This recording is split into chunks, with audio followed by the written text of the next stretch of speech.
C'est India Air pour Road to Cinema.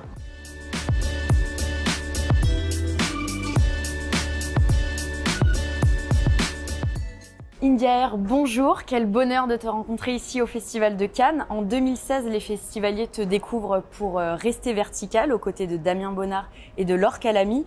Et aujourd'hui, nous te retrouvons pour Une jeune fille qui va bien de Sandrine Kiberlin. Est-ce que tu peux me parler de ce film? Qu'est-ce qu'il raconte ça? Ça parle d'une jeune actrice qui est jouée par Rebecca Mader, dont le rêve est de rentrer au conservatoire. Et en parallèle de ça, ça se passe pendant la Seconde Guerre mondiale et elle est juive. Et donc, ça va être sa soif de vivre, son énergie, sa personnalité. Et au milieu de cette grande histoire qui est distillée vraiment par petites touches. Est-ce que tu penses que c'est une force d'être dirigée par une réalisatrice qui est actrice aussi puissante que Sandrine? Oui, c'est clairement une force parce que elle sait nous dire les choses pour qu'on se sente capable de tout.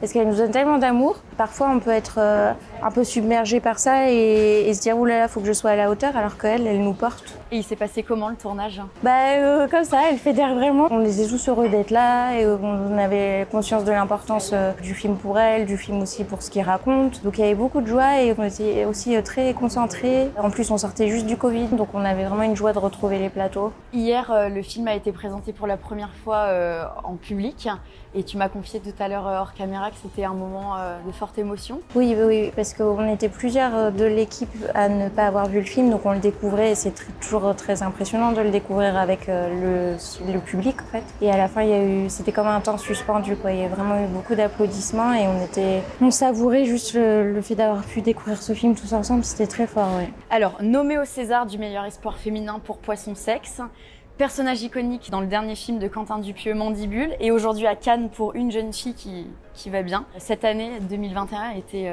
riche en succès. Comment tu l'as vécu? Je me suis pas dit ça, je sais pas, j'étais heureuse de voir que les films sortent. Enfin, j'étais contente que Poisson Sexe puisse avoir un peu de lumière sur lui grâce au César parce qu'il est sorti 15 jours, donc c'est quand même rageant. Je sais pas, je suis très heureuse que les gens voient les films, quoi, et de travailler, donc bien. En ce moment, tu tournes aussi? Tu as des projets en cours, est-ce que tu peux nous en parler? Oui, je tourne une série belge de Mathieu Donc. Je joue une gendarme qui n'a pas tellement envie d'enquêter, qui est une gendarme de campagne, donc c'est pas une experte. Et je tourne un film de Blandine Lenoir qui est sur des militantes dans les années 70, c'est celles qui ont permis d'ouvrir le débat pour la légalisation de l'avortement et de la contraception libre pour toutes. Donc c'est un film militant en costume avec une super bande d'actrices, encore avec Laure Calamy, Zita Rosemary Stanley, qui est la chanteuse de Moriarty. Comment tu les acceptes, tes rôles? Faut que le scénario me plaise.